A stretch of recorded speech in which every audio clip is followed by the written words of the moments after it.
جس درزی کو پورا گاؤں اپنی آنکھوں کے سامنے چوری کرتے دیکھتا تھا مگر پھر بھی کوئی اسے پکڑ نہیں پاتا تھا، آخر ایک اجنبی نے ایسی تدبیر سوچی کہ برسوں سے چھپا ہوا راز سب کے سامنے آ گیا۔ بسم اللہ الرحمن الرحیم۔ کسی گاؤں میں ایک درزی کے بارے میں مشہور تھا کہ وہ انتہائی مکار اور چور تھا کہ لوگوں کا کپڑا ان کی آنکھوں کے سامنے ہی کاٹ کر چرا لیتا تھا اور اس بندے کو خبر تک نہ ہونے دیتا۔ اس گاؤں میں ایک مہمان آیا تو اس نے جب درزی کے بارے میں یہ سب سنا تو وہ کہتا ہے، میں اس درزی کی چوری پکڑوں گا۔ اگلے والے کہتے ہیں، وہ اپنی بھی تھوڑی پھٹی پتلون میں لگا کرتا بھی نہیں لینے دیتا اور کپڑا کاٹ کر چھپا لیتا، لہٰذا تم اسے نہیں پکڑ سکتے۔ بڑے بڑوں نے کوشش کی ہے لیکن وہ درزی کو نہیں پکڑ سکے، لیکن اس آدمی نے ٹھان لی اور درزی کے پاس پہنچ گیا۔ درزی نے ہمیشہ کی طرح نہایت محبت سے اس کا استقبال کیا اور بڑے ادب سے اس سے کپڑا لیا، پھر اس کے ناپ لینے لگا۔ مہمان خاموشی سے ہر حرکت کو دیکھ رہا تھا، وہ جانتا تھا کہ اگر اس نے جلد بازی کی تو درزی پھر کسی نہ کسی بہانے سے بچ نکلے گا، اس لیے اس نے خود کو بالکل بے خبر ظاہر کیا۔ درزی نے کینچی اٹھائی اور کپڑا کاٹنا شروع کیا۔ اس کے ہاتھ اس قدر تیز تھے کہ دیکھنے والا حیران رہ جاتا۔ وہ باتیں بھی کرتا جاتا اور ساتھ ساتھ کپڑے پر کینچی بھی چلاتا جاتا۔ دکان پر بیٹھے دوسرے لوگ بھی اس کی باتوں میں ایسے کھو جاتے کہ کسی کی نظر اس کے ہاتھوں پر نہ رہتی۔ یہی اس کی سب سے بڑی چال تھی، وہ لوگوں کو اپنی گفتگو میں الجھا دیتا اور پھر کپڑے کا ایک باریک ٹکڑا مہارت سے الگ کر کے اپنے قریب رکھے ہوئے پرانے کپڑوں کے ڈھیر میں چھپا دیتا۔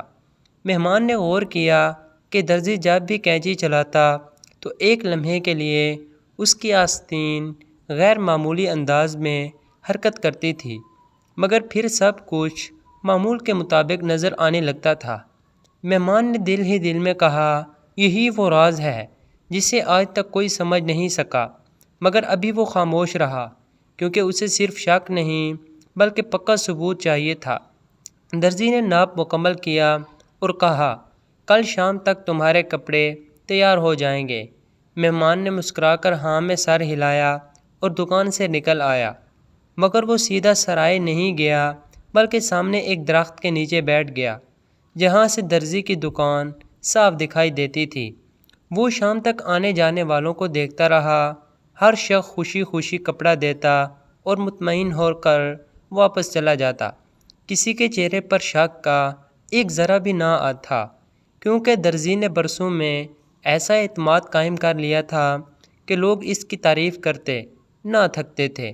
لیکن وہی لوگ جب گھر جا کر کپڑے پہنتے تو کبھی آستین ذرا تنگ ہوتی، کبھی شلوار چھوٹی نکلتی، کبھی قمیض میں کپڑا کم پڑ جاتا، مگر وہ یہی سمجھتے کہ شاید ناپ میں ان سے غلطی ہو گئی ہوگی یا کپڑا ہی کم لائے ہوں گے۔ یوں ہر بار درزی صاف بچ نکلتا رہا۔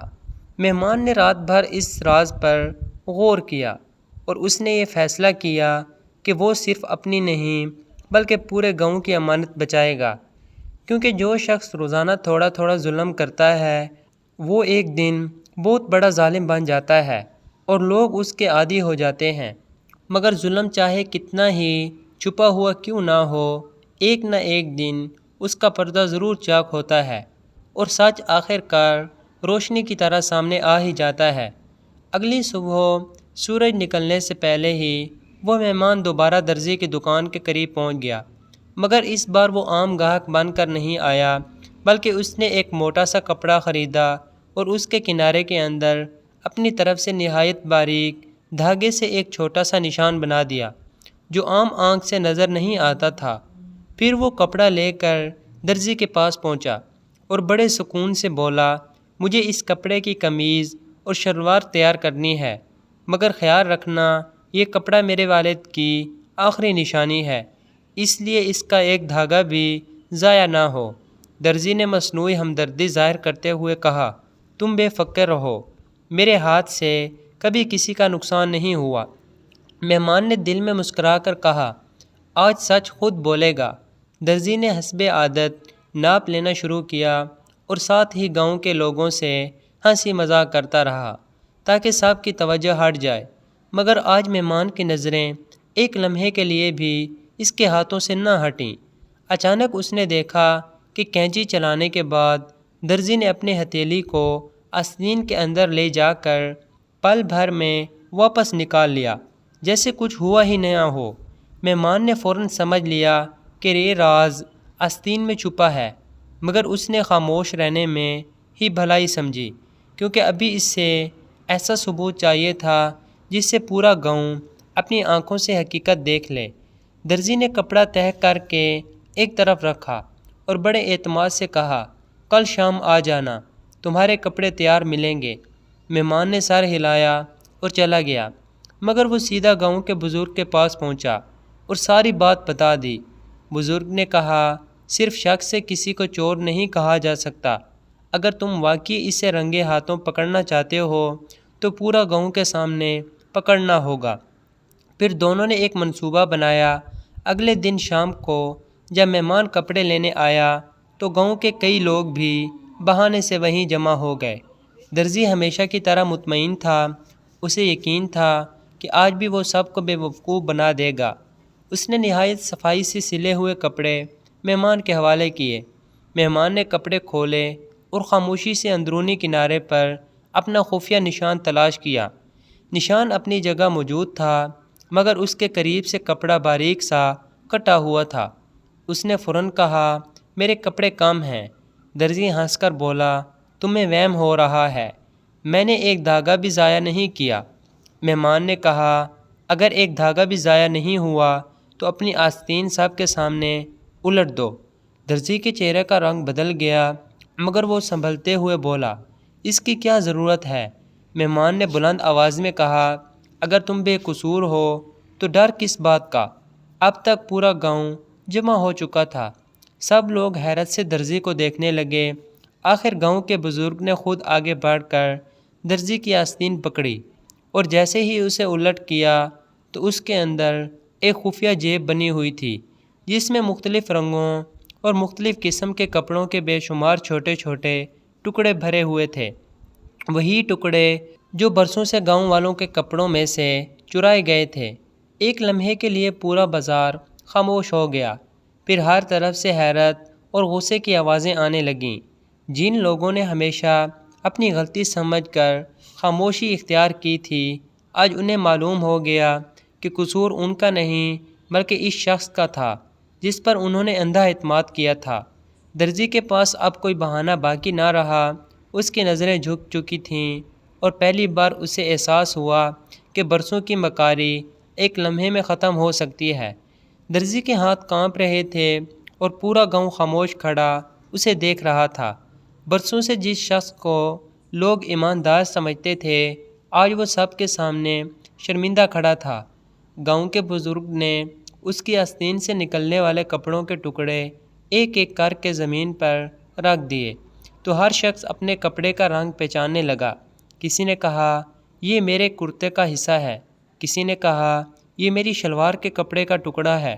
کسی بوڑھے نے روتے ہوئے کہا، میں نے اپنی بیٹی کی شادی کے لیے بڑی مشکل سے مہنگا کپڑا خریدا تھا اور جب کپڑے چھوٹے نکلے تو میں نے خود کو قصوروار سمجھا تھا۔ آج معلوم ہوا کہ میرا نہیں بلکہ اس بے ایمان کا قصور تھا۔ درزی کے پاس کوئی جواب نہ تھا، اس کی زبان خاموش تھی اور سر شرم سے جھکا ہوا تھا۔ وہ مہمان کے قدموں میں گر گیا اور معافی مانگنے لگا، مگر مہمان نے کہا، معافی مجھ سے نہیں بلکہ ان لوگوں سے مانگو جن کا تم نے برسوں حق مارا ہے۔ پھر درزی نے سب کے سامنے اپنے جرم کا اعتراف کیا اور بتایا کہ ابتدا میں اس نے صرف ایک چھوٹا سا ٹکڑا چرایا تھا، پھر لالچ بڑھتا گیا، یہاں تک کہ یہ اس کی عادت بن گئی۔ وہ روزانہ تھوڑا تھوڑا کپڑا چرا کر الگ رکھتا اور بعد میں انہی ٹکڑوں کو جوڑ کر نئے کپڑے تیار کر کے بیچ دیتا۔ اسی وجہ سے اس کا کاروبار بڑھتا گیا، مگر اس کے دل کا سکون ختم ہو گیا۔ وہ ہر وقت اس خوف میں رہتا تھا کہ کہیں کوئی اسے پکڑ نہ لے۔ مگر جب لوگ خاموش رہے تو اس کا حوصلہ اور بڑھ گیا۔ گاؤں کے بزرگ نے فیصلہ سنایا کہ درزی صاحب لوگوں کا نقصان پورا کرے گا اور جب تک سب کا حق واپس نہ کر دے تب تک دکان نہیں کھولے گا۔ درزی نے اپنا جمع کیا ہوا سارا مال فروخت کر کے لوگوں کو ان کا حق واپس کیا۔ کئی مہینے وہ بغیر کسی لالچ کے محنت کرتا رہا۔ آہستہ آہستہ لوگوں نے دیکھا کہ اس میں واقعی تبدیلی آ گئی ہے۔ اب اگر کسی کے کپڑے سے ایک دھاگا بھی بچ جاتا تو وہ احترام سے واپس کر دیتا اور کہتا، امانت میں خیانت کرنے والا کبھی کامیاب نہیں ہوتا۔ مہمان جب گاؤں سے رخصت ہونے لگا تو سارے گاؤں والے اسے دعائیں دینے آئے۔ بزرگ نے کہا، تم نے نہ صرف ایک چور کو نہیں پکڑا بلکہ ہمیں یہ سبق بھی دیا کہ ظلم کتنا ہی چھوٹا کیوں نہ ہو، اگر اسے برداشت کیا جائے تو وہ ایک دن بہت بڑا بن جاتا ہے۔ مہمان نے مسکرا کر کہا، انسان کی اصل دولت اس کی دیانت ہے۔ مال تو آج ہے کل نہیں، مگر اچھا کردار ہمیشہ زندہ رہتا ہے۔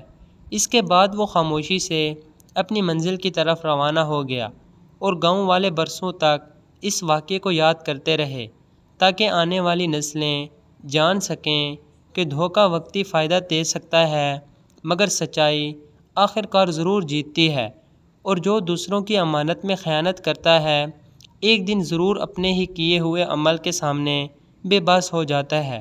اور یہی اس کہانی کا سب سے بڑا سبق تھا کہ رزق ہمیشہ حلال طریقے سے کمانا چاہیے، کیونکہ حرام کا ایک چھوٹا سا لقمہ بھی انسان کی عزت اور سکون دونوں چھین لیتا ہے۔